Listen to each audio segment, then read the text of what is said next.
अथ मंत्रपाठः।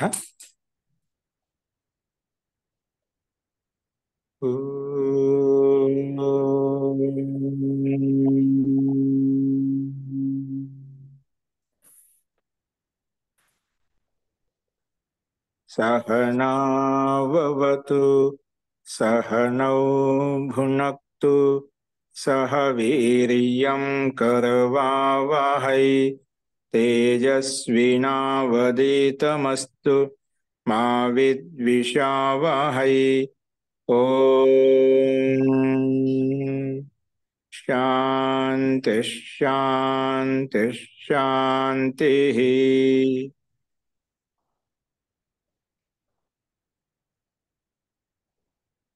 सर्वेभ्यो नमः। అందరికీ నమస్కారం అండి. మనము ప్రౌఢ రచనానువాద కౌముదిలో అభ్యాసం 19 చూస్తున్నాము. అందులో తెలుగు వాక్యాలకు సమాధానం చెప్పుకుంటున్నాం. మనము అందులో ఘా బిందు, చతుర్థ బిందు, క్రీడా సనవర్గ సంబంధి వాక్యాలు ఏవైతే ఉన్నాయో ఆ వాక్యాలను చూస్తున్నాం. అందులో 4 వాక్యాలు మనం ప్రస్తావించుకున్నాం. 5వ వాక్యం నుంచి మిగిలిన వాక్యాలు ఏవైతే ఉన్నాయో వాటి యొక్క సమాధానం చూడండి.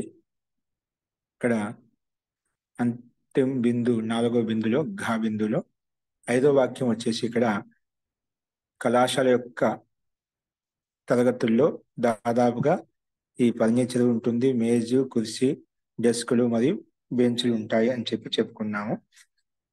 రాసుకోండి. కళాశాలాయాః కక్షాయాం కళాశాలాయాః కక్షాయాం కళాశాలాయాః కక్షాయాం అయం ఉపస్కరః భవతి. అయం ఉపస్కరః భవతి. అయం ఉపస్కరః భవతి. ఉపస్కరః ఫర్నిచర్ అంటే ఉపస్కరః. అయం ఉపస్కరః భవతి. అపిచ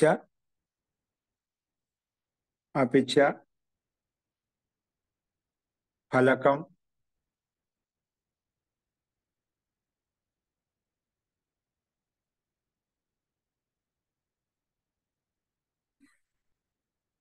ఫలకం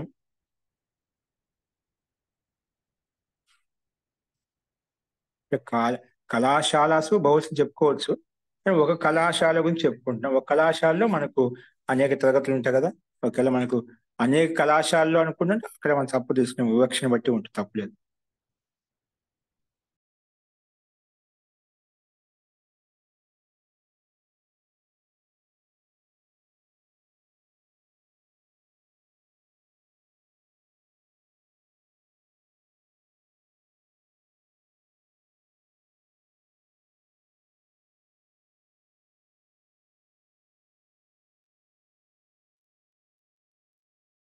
ఫలకం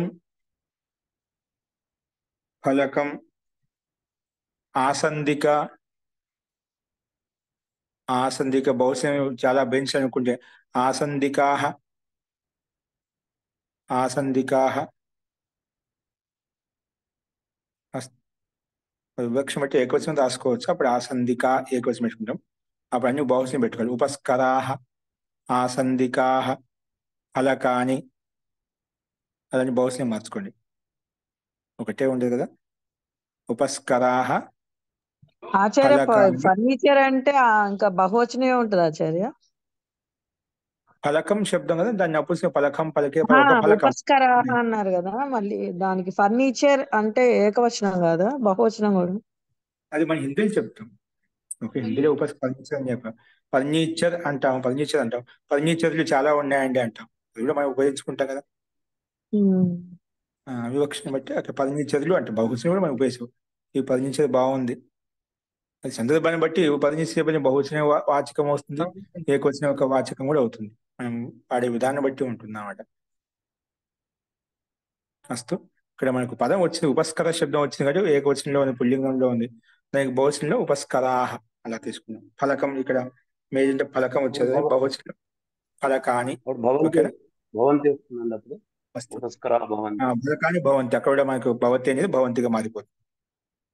ఇబ్బంది తెలుగు ఏ క్వశ్చన్ పెట్టినా ఇబ్బంది లేదు. అన్ని జస్ట్ ఇక్కడ అన్ని బౌల్స్ ఇచ్చారు అది చెప్పుకుంటున్నాం. ఫస్ట్ మరి నెక్స్ట్ వచ్చేసి అయం కూడా ఏంటండి? మారాలా? అయం అది కూడా మారాలి బహువచనంలో. అయం ఇమాని. ఇక్కడ కయం మారదు. ఇక్కడ అది విశేషణం కింద కాదు, ఇక్కడ అంటున్నాం అంతే. యహ ఒకేలా ఇక ఎందుకంటే దీని మీరు చెప్పినట్టు కరెక్ట్. అయం ఇమో ఇమే ఇమే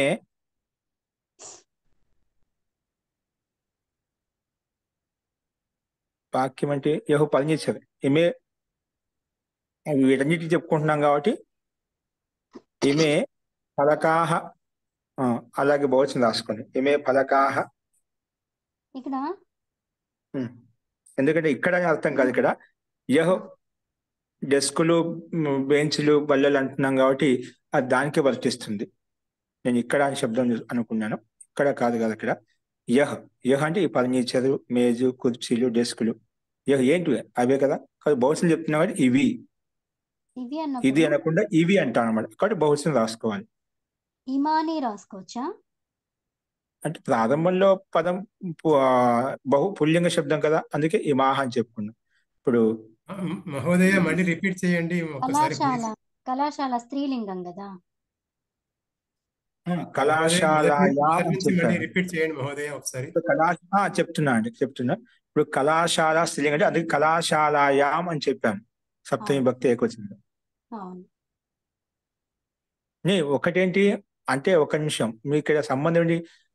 కళాశాల యొక్క తరగతిలో అని చెప్పామాట వాక్యం.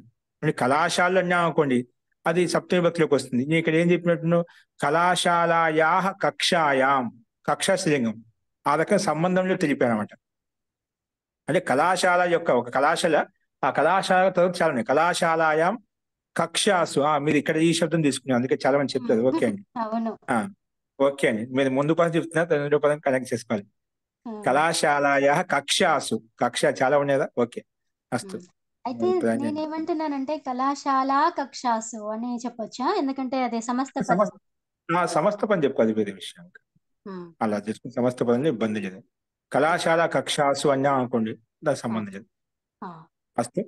ఇప్పుడు రాసుకోండి ఒకసారి మళ్ళీ. కళాశాలయా కక్షాసు బ్రాకెట్ లో కళాశాల కక్షాసు సమస్త పదం. మీకు తర్వాత సమాస ప్రకారం జరుగుతుంది కాబట్టి అలా రాసుకుని తప్పలేదు. కళాశాలయా కక్షాసు, కళాశాలయా కక్షాసు బ్రాకెట్ లో సమస్త పదం కళాశాల కక్షాసు.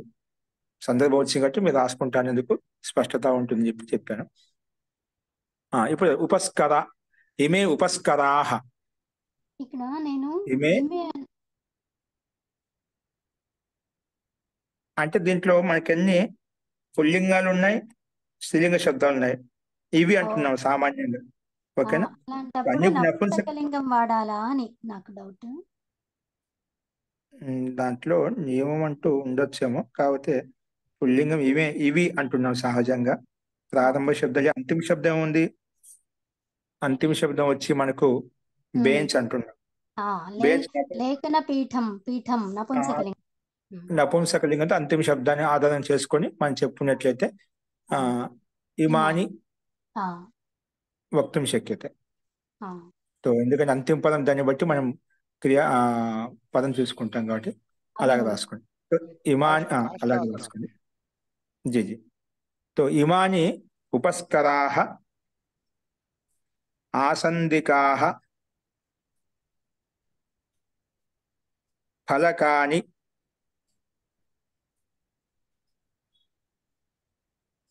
లేఖనపీఠాని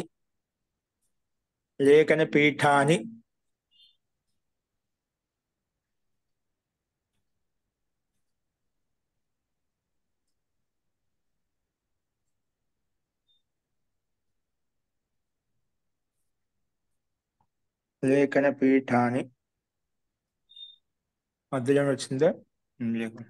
డెస్క్ అని చెప్పి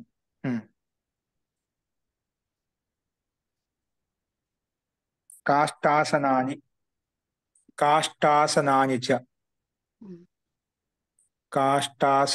చ ఇంకా కాష్టాసనాని చ అని అర్థం. చ అనే శబ్దం ఇంకా అనే అర్థంలో తీసుకుంటాం. అంతిమ శబ్దానికి ముందు ప్రయోగించాం. కాష్టాసనాని చ. మళ్ళీ ఒకసారి గమనించండి. కళాశాలాయా కక్షాసు ప్రాయ శబ్దం కూడా యాడ్ చేసుకో. ఇక్కడ ఉంది కాబట్టి ప్రాయ ఇమాని ఉపస్కరాః ఫలకాని ఆసందికాః లేఖనపీఠాని ఆసంది కాష్టాసనాని చ సంతి. సంతి శబ్దం అధ్యాసం చేసుకోవచ్చు. కాష్టాసనాని చ సంతి. కాష్టాని కాష్టాసనాని అక్కడ మనకు శబ్దకోశాన్ని గమనించండి. శబ్దకోశం ఇచ్చేది పదాలన్నీ కూడా ఆసనం, ఆసనే, ఆసనాని, కాష్టాసనాని. ఓకేనా మహోదయ జీ. ఉపస్కరః చెప్పారు, ఉపస్కరాః చెప్పారండి. ఉపస్కరా బహువచనం రాసుకుని ఉపస్కరాః. మీరు మొదట్లో భవతి అపిచ ఫలకం ఆసన ఆసందిక మార్చి బహువచనం చెప్పామండి. ఏకవచనం మార్చి బహువచనం చెప్పాం. అన్ని బహువచనం రాసుకున్నాం. భవతి ఓకేనా? అపిచ అవసరం లేదండి. భవంతి అపిచ ఇంకా అని చెప్పి భవంతి అపిచ ఫలకాని ఆసందకాః. నెక్స్ట్ చూడండి.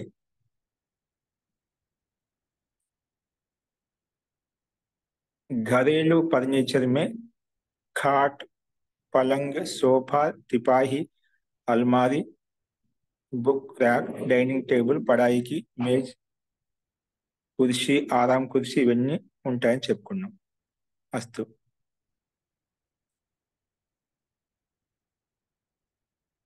రాసుకోండి. గృహ ఉపస్కరేషు కింద ఇచ్చే సంకేతం దాన్ని సంధి చేసి గృహ ప్లస్ ఉపస్కర గృహోపస్కరేషు అంటే ఇంటి సంబంధి ఫర్నిచర్లలో గృహోపస్కరేషు సమస్త పదం ఇది. గృహస్య ఉపస్కర గృహోపస్కర తేషు గృహ ఉపస్కరేషు అలా వస్తుంది మామూలుగా సమస్త పదం. గృహోపస్కరేషు సమస్త పదం రాసుకుని గృహోపస్కరేషు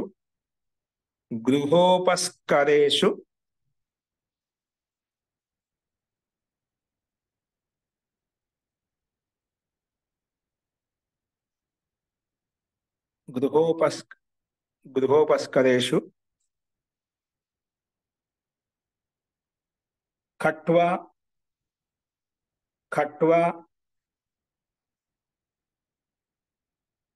ఖట్వా హలంతం అండి. ఖట్వా పర్యంక కింద ఇచ్చారు చూడండి శబ్దకోశంలో. పర్యంక అంటే దానికి పల్యంక వస్తుందన్నమాట. ప్రల్యంక పర్యంక శబ్దం ప్రల్యంక రాయండి. ప్రల్యంక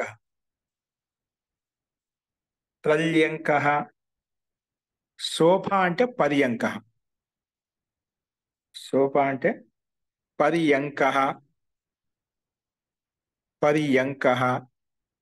పర్యంక యాపై ఇంకొస్తుంది. తర్వాత మనకు ఇక్కడ తిపాయి ఉంది. తిపాయి త్రిపాదిక.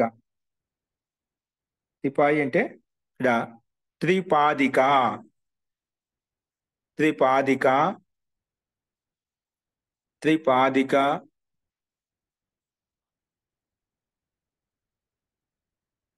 త్రిపాదిక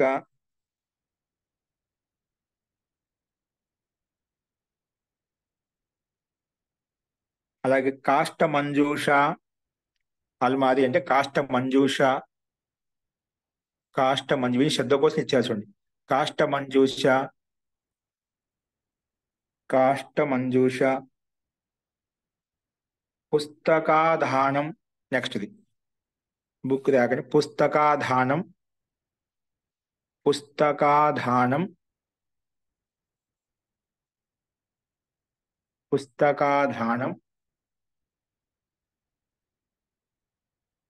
పుస్తకాధానం,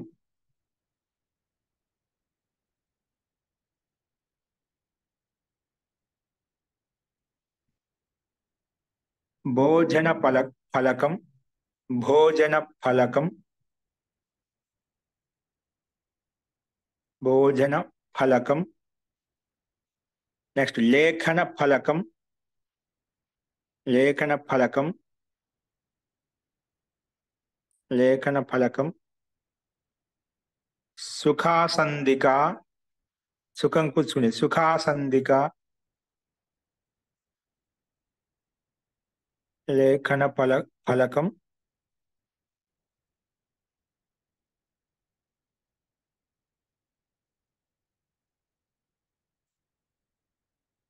లేఖన ఫలకం ఏం చెప్పాను?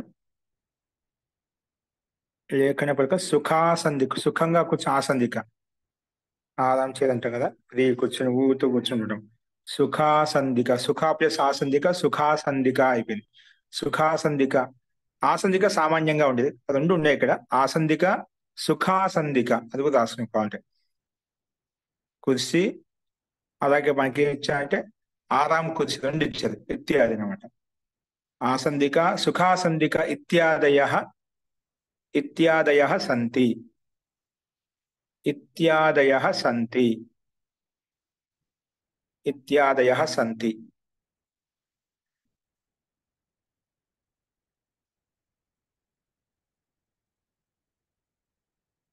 ఇత్యాదయః సంతి.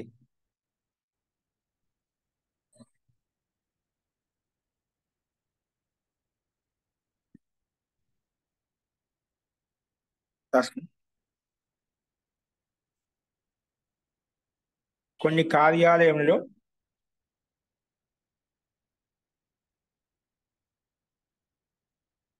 ముడినేవాలి, తిరిగేటువంటివి, ముడినేవాలి, వంగేటువంటివి, అన్ని రకాలు, ఎలా కావాలంటే అలాగే మనకు అలా అవుతుందన్నమాట. ముడినేవాలి కుర్సీ, అలాగే షేప్ బి హోతే అని చెప్పుకున్నాం ఇక్కడ. దాని ఇక్కడ పర్పహ శబ్దం అంటే ఎలా కావాలంటే అలా అది వంగుతుంది, అన్ని రకాలుగా బెండ్ అవుతుంది అన్నమాట, ఎలా కావాలంటే అలాగా. దాని పర్పహ శబ్దం చెప్పేది ఇక్కడ రాసుకుని. కేచన కార్యాలయేషు, కేచన కార్యాలయేషు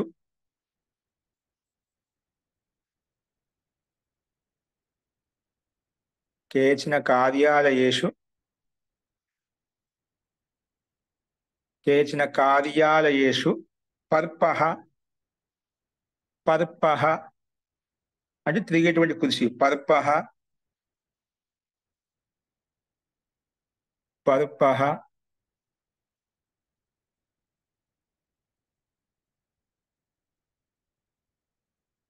పర్పహ.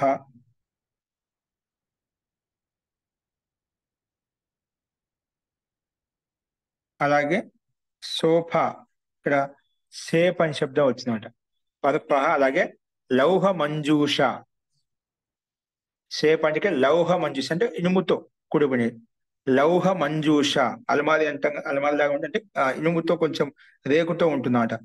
పర్పహ. అలాగే లౌహ మంజూష అంటాం, లౌహ మంజూష అంటే అలమారి లాగా ఉంటుందన్నమాట, కొంచెం రేకుతో చేయబడింది. లౌహ మంజూష అంటే దాంట్లో అన్ని పెట్టుకోవచ్చు, ఎక్కడ కూర్చున్నామో అన్ని అక్కడే ఉంటాయి, రోడ్లు చాలా అట్లా వస్తున్నాయన్నమాట. లౌహ మంజూష ఇత్యపి భవంతి, లౌహ మంజూష, రెండేనా లౌహ మహోదయ? మంజూష అపి భవంతి, లౌహ పర్పహ, మంజూష అపి భవంతి. పర్పహ, కేచన కార్యాలయేషు రాసుకోండి, కేచన కార్యాలయేషు పర్పహ అపిచ, అపిచ లౌహ మంజూష అపి, లౌహ మంజూష అపి వర్తంతే లేదా భవంతి. లౌహ మంజూష అపి వర్తంతే లేదా భవంతి.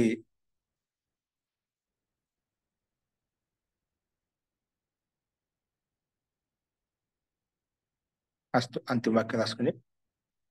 పలంగ్ అంటే ప్రల్యంక, ప్రల్యంక మనం పైన కూడా చెప్పుకున్నాం. ప్రల్యంక అంటే ఒక మంచము మన నవాలతో చేస్తాం కదా, అది. ప్రల్యంక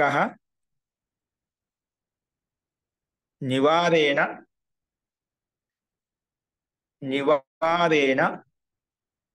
ఊయతే. నివారేణ ఊయతే. ఊయతే ఇక్కడ నిర్మించబడుతుంది. ఊయతే, ఊయి ధాతు తీసుకుని ఊ ధాతేది ఇక్కడ. నివారేణ ఊయతే, నివారేణ ఊయతే. అస్తు. తో ప్రల్యంక ప్రల్యంక నివారేణ ఊయతే అంటే నవాద మంచంతో, నవాదుతోటి భూజి జాతి అంటే అల్లబడుతుంది.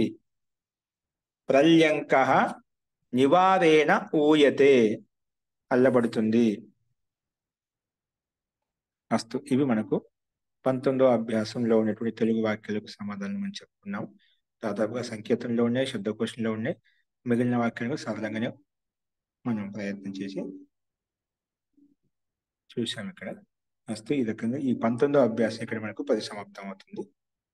నెక్స్ట్ 20వ అభ్యాసం నీటిగా రాసుకోండి. ఇక్కడ మనం ఈ అభ్యాసంలో అవ్యయభావ సమాస ప్రకరణం గురించి చెప్పుకున్నాం. అవ్యయభావ సమాసం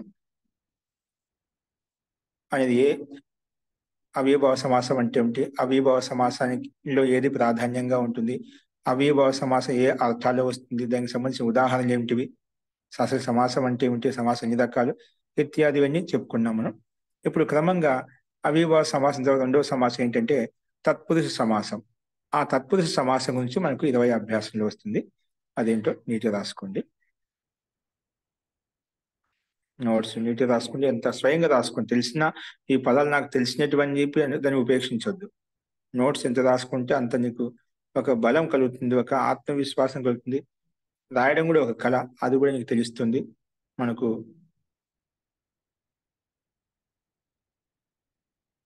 ఎంత రాస్తాం అది అంత విశేషంగా మనకు మనసులో కూర్చోండిపోతుంది. కాబట్టి రాయడం అనేది అత్యంత అనివార్యం. కాబట్టి నోట్స్ తెలిసిన వాళ్ళైనా వచ్చిన వాళ్ళైనా రాయడం ఖచ్చితంగా అనివార్యం కాదు. ఉపలబ్ధి కొరకు, వ్యక్తిగత ఆత్మోన్నతి కొరకు ఖచ్చితంగా రాసుకోండి. అస్తు. అభ్యాసం 20 మొదలు పెట్టుకోండి నీట్గా. మనం చేసే ప్రతి పని కూడా మనకు ఆనందాన్ని ఇస్తుందండి.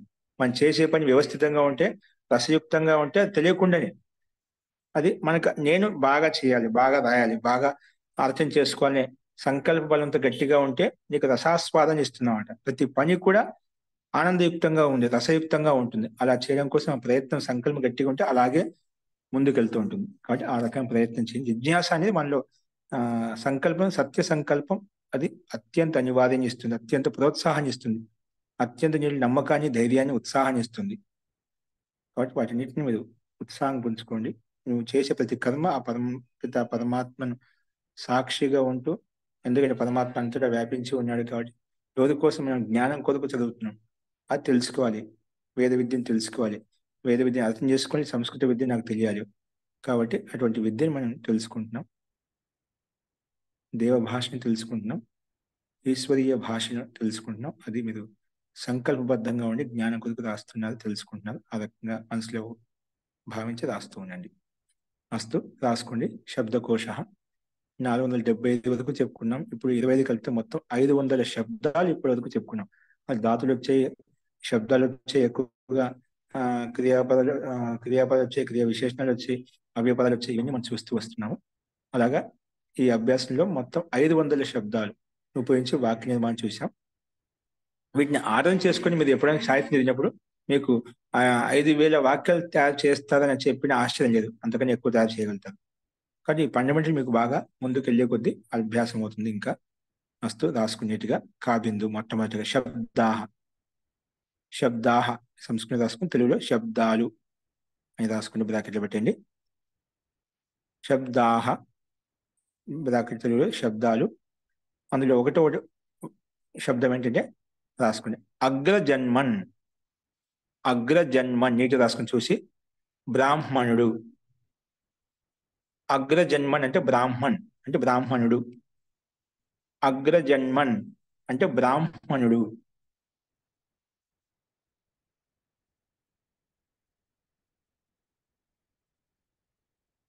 అన్వవాయ, అన్వవాయ అంటే వంశము అంటే అనుసరిస్తుంటుందా, అందుకే వంశం. అన్వవాయ అంట వంశాన్ని.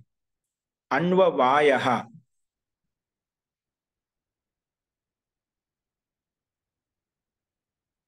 అన్వవాయ వంశ.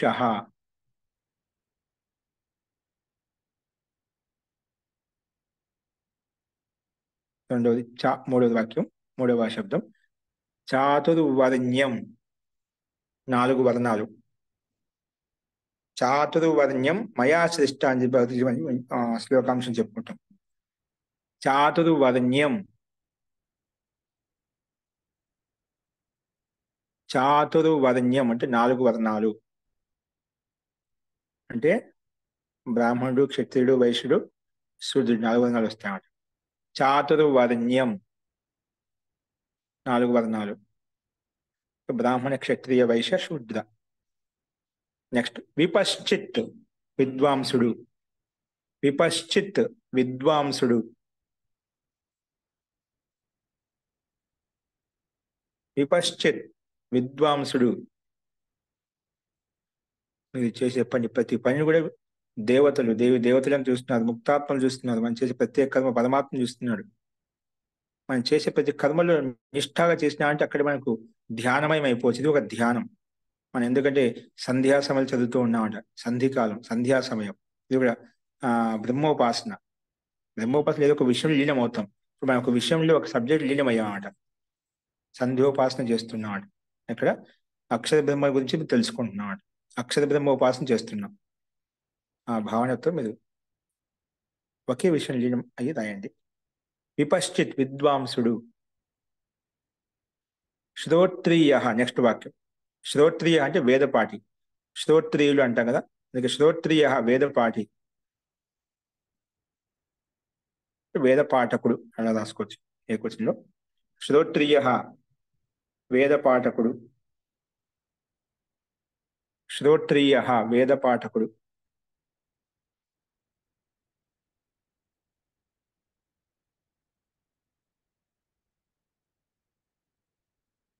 అనూచాన సంపూర్ణ వేద జ్ఞానం కలిగినవాడు. అనూచాన అంటే బాగా తెలిసినవాడు, అంగోపాంగాలు తెలిసినవాడు. సాంగో వేదజ్ఞ అంటే బాగా అన్ని తెలిసిన వేదజ్ఞుడు.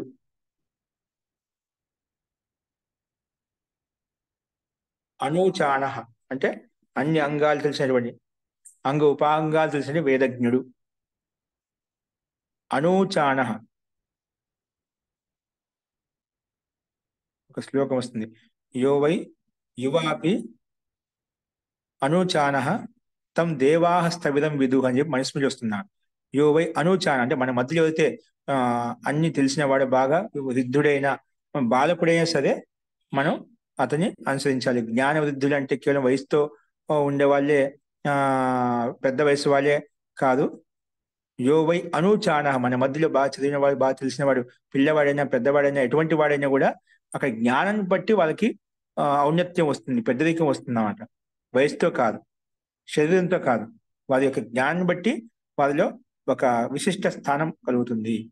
అందుకే యో అనూచాన,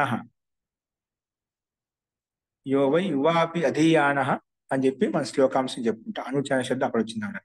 అనూచాన అంటే వేదాంగాలు తెలిసినవాడు, బాగా అన్ని తెలిసినవాడు అని అర్థం. అనూచాన సాంగోపాంగాలు తెలిసిన వేదజ్ఞుడు, అంగ ఉపాంగాలు తెలిసిన వేదజ్ఞుడు. ఎలాగని రాసుకోవచ్చు, ఇబ్బంది లేదు. సాంగోపాంగం చెప్పిన వేదజ్ఞుడు అంటే అర్థం మారిపోతుంది. అంత అంటే తాత్పర్యం అది చెప్పడానికి శైలి భిన్న భిన్నంగా ఉండొచ్చు, అర్థం ఒకటి. అన్ని బాగా తెలిసినవాడు, అంగ ఉపాంగాలు తెలిసినవాడు అని అర్థం. నెక్స్ట్ సమావృత్త స్నాతకుడు. సమావృత్త అంటే విద్యార్థి పూర్తి అయిపోయిన తర్వాత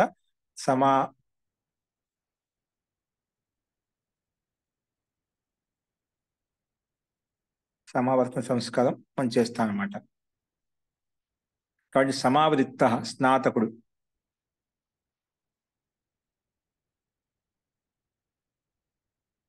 సమావృత్త స్నాతకుడు. నెక్స్ట్ యజ్వన్, ఇది మూల శబ్దం. యజ్వన్ యజ్ఞకర్త, యజ్ఞం చేసేవాడు. నిత్యం నిత్యం యజ్ఞం చేసేవాడు యజ్ఞకర్త, యజ్వా అంటాం. యజ్వన్, దానికి ఏకవచనంలో యజ్వా, యజ్వానో, యజ్వాన అలా వస్తుందన్నమాట.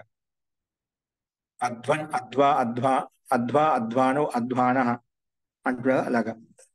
యజ్వన్ అంటే యజ్ఞకర్త, యజ్ఞం చేసేవాడు. నెక్స్ట్ అంతేవాసిన్, శిష్యుడు. అంతే సమీపం ఉండేవాడిని అంతేవాసి, అంతే దగ్గరగా వాసం చేసేవాడిని అంతేవాసి అంటాం.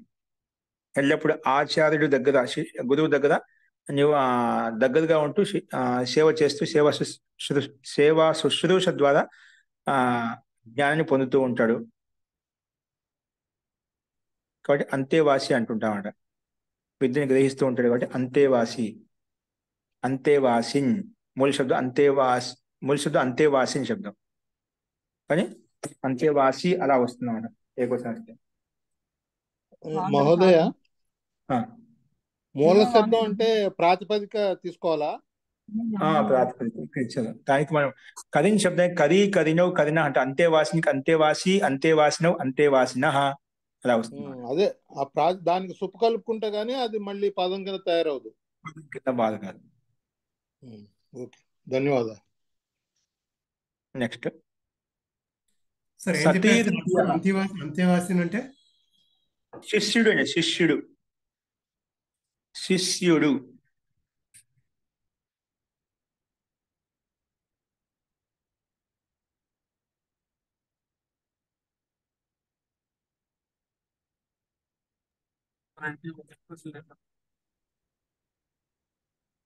శిష్యుడు. నెక్స్ట్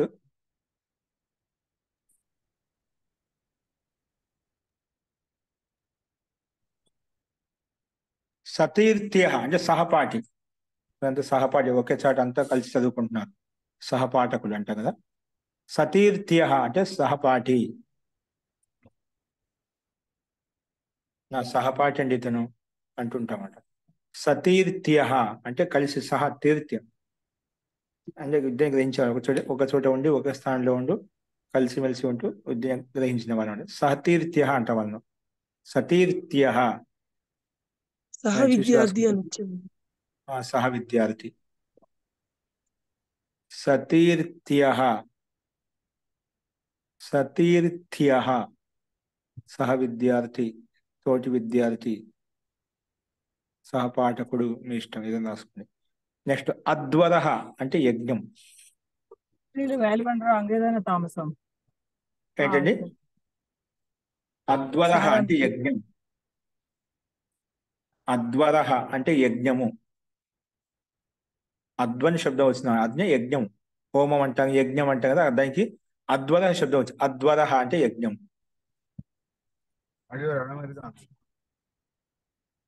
నెక్స్ట్ సమిత్ శబ్దం. సమిత్ సమితి కాదు, సమితి శబ్దం. సమితి ఇక స్త్రీలింగ శబ్దంలో ఉంది. సమితి అంటే సభ. ఇది సమితి శబ్దం స్త్రీలింగ శబ్దం అండి, స్త్రీలింగ శబ్దము. సమితి అంటే సభ, సమితి అంటే సభ, సమితి అంటే సభ. నెక్స్ట్ సంసద్. సంసదుడు స్త్రీలింగ శబ్దం, ఇది రాసుకుని బ్రాకెట్ లో. సమితి హ్రస్వ ఇకారంతో ఇది స్త్రీ లింగము. దాని యొక్క అర్థం వచ్చి సభ. సమితి అంటే సభ. లోక్సభ సమితి అంటుంటాం, రాజ్యసభ సమితి అంటాం. అలాగా సభ సమూహం, అందరూ కలిసి విచారించేటువంటి స్థాన విశేషం. నెక్స్ట్ సంసద్. ఇప్పుడు మనం ఇన్ని ఉపయోగిస్తుంటాం కదా, సంసద్ భవనం అని చెప్పి. సంసద్ అంటే ఇప్పుడు లోకసభ. సంసద్ అంటే లోకసభ, ఇది స్త్రీలింగ శబ్దం. సంసద్ శబ్దము స్త్రీలింగ శబ్దము, దీని యొక్క అర్థం లోకసభ, లోకసభ. నెక్స్ట్ తెలుగులో ఏమంటారు మాదే? లోకసభ, లోకుల గురించి మాట్లాడే సభ, సమావేశం, మండలి, సమూహ స్థలం.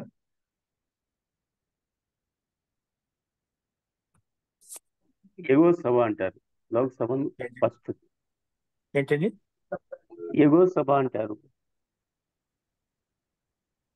మెంబర్ ఆఫ్ పార్లమెంట్ ఎగువ సభ అని చెప్పంటారు. దిగువ సభ అని చెప్పి ఆ, తర్వాత రెండవ దానికి ఏంటంటారు. ఎగువ సభ అంటే రాజ్యసభ అండి. దిగో సభనా? దిగో సభ. దిగువ సభ. ఇక్కడ ఇక్కడ సంబంధం లేదండి. ఇక్కడ సంసద్ అంటే సభ అనే అర్థమే.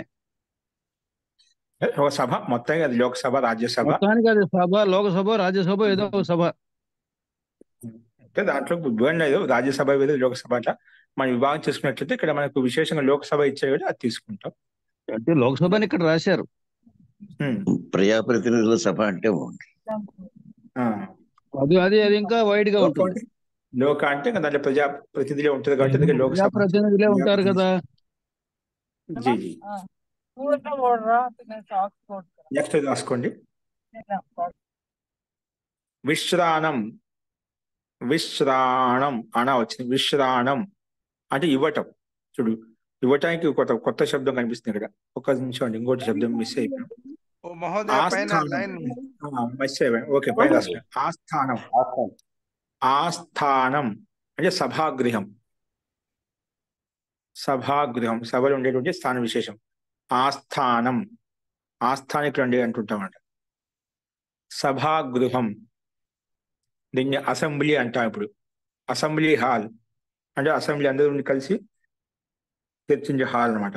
Assembly hall. దానికి ఇంకోటి ఇప్పుడు అసెంబ్లీ హాల్ అని చెప్పి మన ప్రసిద్ధం లోకంలో ఇంగ్లీష్లో ఇది ఉపయోగిస్తుంది, రూఢి అయిపోయింది. సభాగృహం కూడా అంటామట.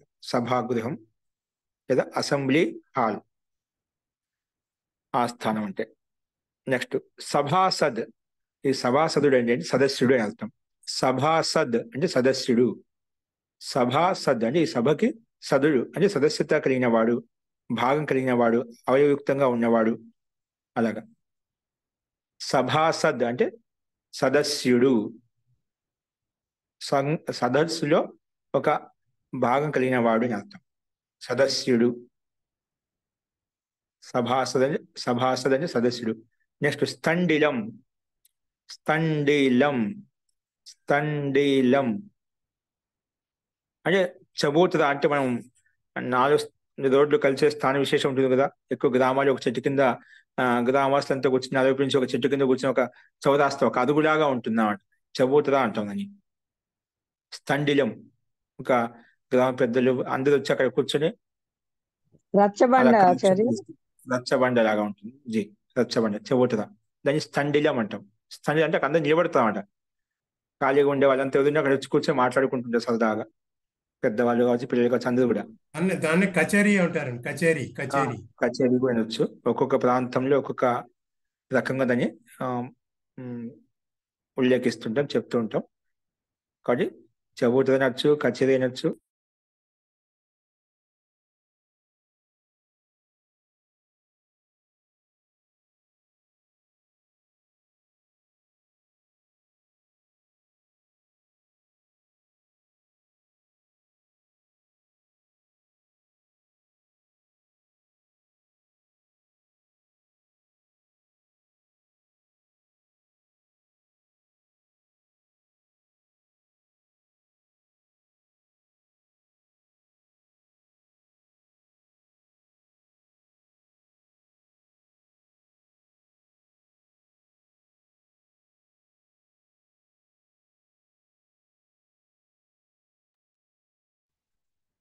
క్షమ్యతాం. నెక్స్ట్ రాసుకోండి. ప్రాగుణ. అది విశ్రానం రాసుకునే కదా. చండీ అంటే మీరు రాసేసుకున్నారు. విశ్రానం అంటే ఇవ్వటం. నెక్స్ట్ ప్రాగుణ. ఇంతకుముందుకు వచ్చింది. ప్రాహు అంటే అతిథిని ప్రాగుణ అని చెప్తామట. ప్రాగుణ ఇది కూడా కొత్త శబ్దం, బాగా గుర్తుపెట్టుకుని. సాహిత్యంలో ఎక్కువ ఇటువంటి శబ్దాలు బాగా ప్రయోగిస్తుంటాం. ప్రాగుణ. ప్రాగుణ. పాహున్, దీన్ని అతిథి అంటాం. అతిథి రాసుకుని మీరు. ప్రాగుణ అంటే అతిథి.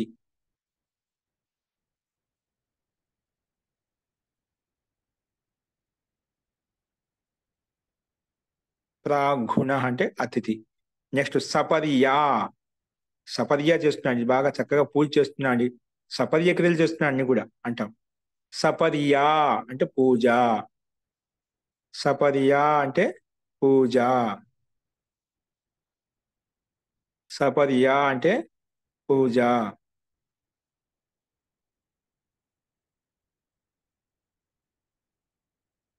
వాచం యమః అంటే ముని, వాచం యమః అంటే ముని, వాచం యమః అంటే ముని. ఋషి అని కూడా అనుకోవచ్చు మాది. ఏంటండి? ఋషి. ఋషి మునులు అంటాం. మునికి ఋషి కొంచెం ఉంటుంది, కొంచెం వ్యత్యాసం ఉంటుంది. అంటే ముని కొంచెం, ఇంకా ఋషికనే సాక్షాత్కారం చేసే ఋషి అంటాం. ముని దానికి దగ్గరలో ఉంటుంది అన్నమాట. మునేరు భావ మౌనం, మౌనంగా ఉండి సాధన తపస్సు చేసిన మునులు అంటాం అన్నమాట. అస్తు. వాచం యమః అంటే ముని, వాచం యమః అంటే ముని. నెక్స్ట్ ఇష్టాపూరితం. ఇష్టాపూరితం చూడు, ఒక మంచి శబ్దం వచ్చింది ఇక్కడ. ధర్మార్థ కామ మోక్షాలు కావాలంటే యజ్ఞాది కర్మలు చేయాలి. ఇష్టం పూర్తించుకోవాలంటే యజ్ఞాది కర్మలు చేయండి శబ్దాన్ని చెప్తుంది చూడండి. సంస్కృత పదంలో స్పష్టంగా ఉంది. ఇష్టాపూరితం, ఇష్టాన్ని పూరించుకోవాలి అంటే ఇష్టాపూరితం అంటే ధర్మార్థ యజ్ఞాది అంటే ధర్మార్థ కామ మోక్షాన్ని తెప్పించుకొని యజ్ఞాది అని అర్థం. ఈ తాత్పర్యం వస్తుంది. ఇష్టపూరితం, ఇష్టపూరితం ఎలా అవుతుంది? యజ్ఞాది కాలములు. స్వర్గ కామో యజేత, స్వర్గం కావాలనుకునే వాళ్ళు యజ్ఞం చేయాలి, యాగం చేయాలి, నిత్య కర్మ అనుష్ఠానం చేయాలి, అదనమాట. ఇష్టాపూరితం అంటే ధర్మార్థ యజ్ఞాది,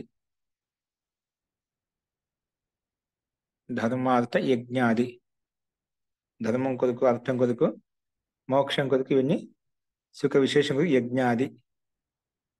ఇష్టాపూరితం అంటే ఇష్టపూరిత కొరకు ధర్మార్థ యజ్ఞాదులు అని రాసుకుని, ధర్మార్థ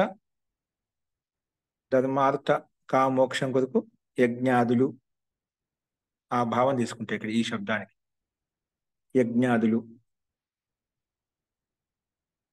నెక్స్ట్ మస్కరిన్. చూడు, సన్యాసికి ఒక మస్కరిన్ కొత్త పదం వచ్చింది. యతి అంటాం, సన్యాసి అంటాం, లేదా సాధు అంటాం. కానీ ఇక్కడ మస్కరిన్ శబ్దం ఇచ్చారు. మస్కరిన్ అంటే సన్యాసి, సన్యాసి. మస్కరిన్ సన్యాసి అంటే ఇక్కడ 3 ఏషణలను లోకేషణ, విత్తేషణ, పుట్టిదేశన వదులుకున్న సన్యాసి. అప్పుడు ఒక సన్యాసికి ఒక గౌరవం ఉండేది, అలా ఉండేవాళ్ళు. ఇప్పుడు సన్యాసిగా సన్యాసిలో అలాగా ఆ చలపదలు అలా వచ్చేసాడు. ఏంటికి పైన సన్యాసం తీసుకుంటారు అనేట్టుగా అక్కడ నకారం పూర్తి పెట్టాక సన్యాసి అయిపోతున్నాం అండి. సన్యాసి అంటున్నాం. మస్కరిన్ గొప్ప అర్థం, విశిష్ట అర్థం. అస్తు. యమః యముడు, యమః అంటే యముడు, యమః యముడు. నెక్స్ట్ నియమః నియమము, నియమః నియమము, నియమః నియమము. నియమాల్లో అది కాదా ఇది? యమ నియమాలు అంటే అదండి. యమః నియమ, యమ నియమ ఆసన ప్రాణాయామ ప్రత్యాహార ధారణ ధ్యాన సమాధి అని చెప్తాం కదా యోగ దర్శనంలో ఉండే సూత్రం అది. యమః అంటే అనేక రకాల ఇక్కడ ఈ సందర్భాలు తెలుసుకుంటాం. యమః యమము, నియమః నియమము. పౌర్ణమాస, పూర్ణిమ యొక్క యజ్ఞమును పౌర్ణమాస అంటాం. పౌర్ణమాస, పూర్ణిమ యొక్క యజ్ఞము. పౌర్ణమాస, పూర్ణేర్భావ పౌర్ణ అంటాం. మాస శబ్దం కలిపి పౌర్ణమాస, పూర్ణిమ యొక్క యజ్ఞం అంటే పూర్ణిమలో చేసేటువంటి యజ్ఞము, దాన్ని పౌర్ణమాస అంటాం. పౌర్ణమాస యజ్ఞం చేస్తున్నామండి, పౌర్ణమాస యజ్ఞం అంట. అమావాస్య యజ్ఞం, పౌర్ణమాస యజ్ఞం అంట కదా, అలాగా. పౌర్ణమాస అంటే పూర్ణిమ యొక్క యజ్ఞము, హోమము. పూర్ణిమ యొక్క యజ్ఞము, హోమం. ఇవి ఈ రకంగా మనం శబ్దకోశంలో ఉన్నట్టు 25 శబ్దాలు కొత్తవి చెప్పుకున్నాం. అన్ని చూడు, మనం ముందు చెప్పిన నాటికి వీటికి చాలా ఏవో ఒక పదం అక్కడ మీకు కొంత దగ్గర ఉన్నాయి, అన్ని కొత్త కొత్త వస్తున్నాయి. ముందు వచ్చినాయి ఇప్పుడు చెప్పుకున్న 500 శబ్దాల్లో ఏవైతే ఉన్నాయో ఇవన్నీ భిన్నమైనవండి, అవే కాదు. మనం పోల్చుకున్నట్లే అన్ని భిన్న, అంటే కొత్త కొత్త శబ్దాలు నేర్చుకుంటూ వస్తున్నాం. అందుకే బాగా శబ్దకోశం బాగా మనసులో గుర్తుంచుకోవాలి. అస్తు ఇడికి శబ్దకోశం రాసుకుని 2 రాసుకోండి. వ్యాకరణంశాలు రాసుకోండి. వ్యాకరణం వ్యాకరణం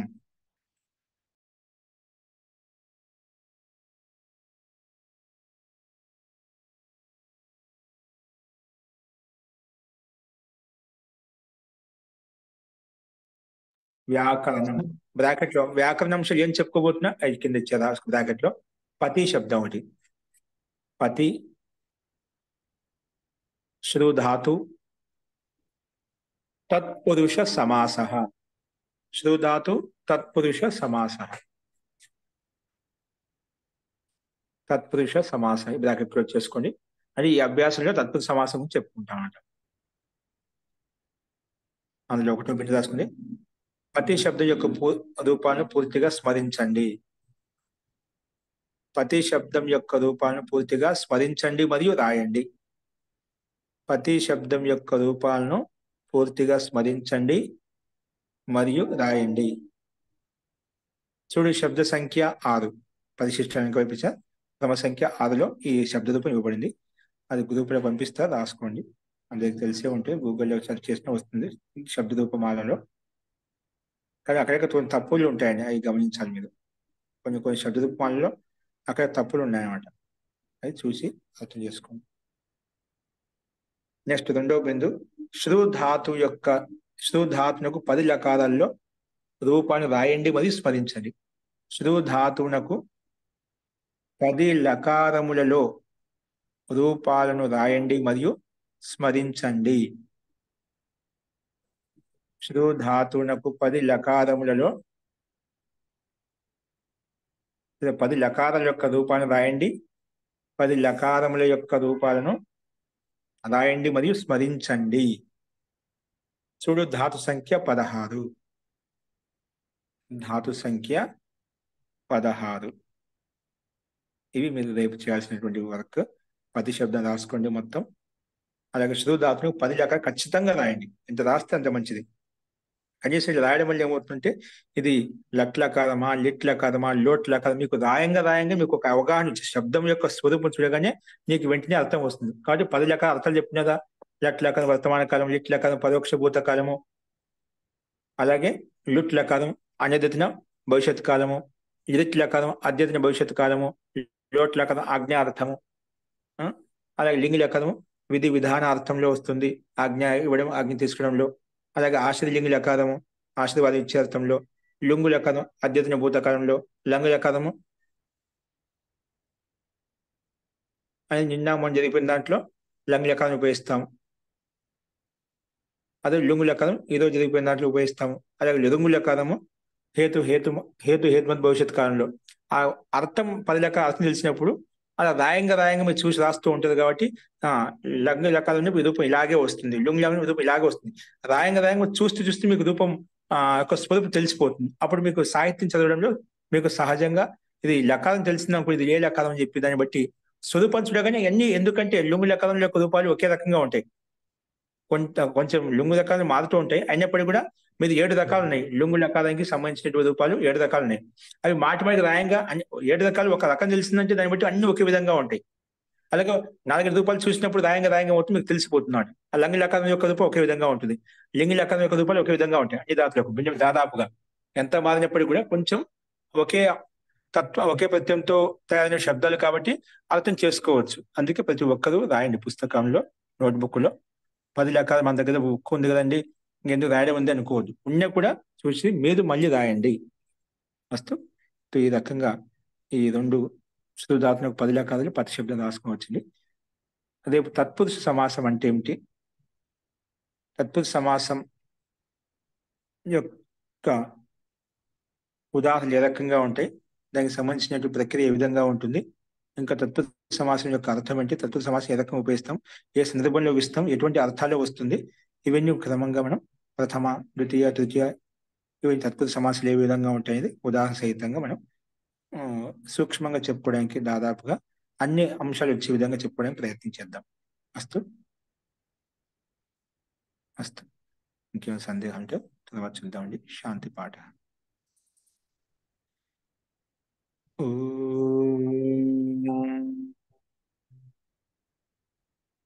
సర్వే భవంతు సుఖినః, సర్వే సంతు నిరామయాః, సర్వే భద్రాణి పశ్యంతు, మా కశ్చిత్ దుఃఖభాగ్ భవేత్.